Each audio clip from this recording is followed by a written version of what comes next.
আসসালামু আলাইকুম প্রিয় বন্ধুরা, কেমন আছেন? আলহামদুলিল্লাহ মুই ভালো আছি। মুই বেন্যা হলে উড্ডে কি কাম করি হেই আম্মে গাছকে একটু শেয়ার করমু।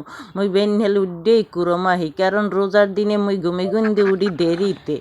এই লেগে বেন্যা হলে আগে উড্ডেই আঁশগুলো সারি কুরমাইকা দিয়ে মোর সাইড দিয়ে আঁশ আর একটা মুঠো দেখছেন সাইডে আসার একটাই ডিম পেড়ছে, মাঝে মাঝে চারোটায় ডিম পারে, আবার মাঝে মাঝে দুইটাই ডিম পেড়ে। আসলে ওগো যখন খুশি তখন এরকমের ডিম পেড়ে।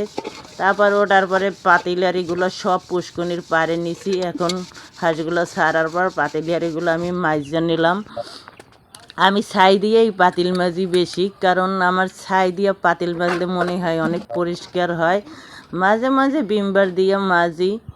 আসলে ছাই দিয়ে যদি মাঝে মাঝে না মাজি প্লেটগুলো ভিতরে একটা লাল দাগ পড়ে যায়, এই জন্য আমি সবসময় মাঝে মধ্যেই ছাই দিয়ে মাজি বেশি, ভিমবার দিয়ে খুব কম মাজি।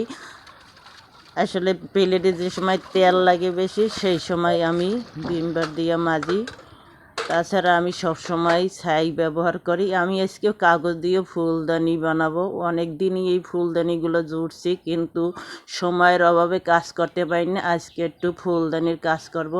আসলে আমি কাগজ দিয়ে কাগজটারে ভাতের ফ্যানের সাথে মিশাইয়া মাখাইয়া ওই কাগজ দিয়ে একটু একটু করে এরকমের রোদ্দুরে দেবো, দিয়া তারপর একটা ফুলদানি বানাবো।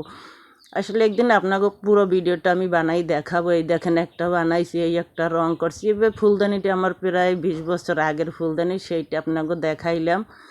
আমি এই কাগজ দিয়ে টেবিলও বানাইতে আছি, আপনাকে একদিন ভিডিওতে দেখাবো।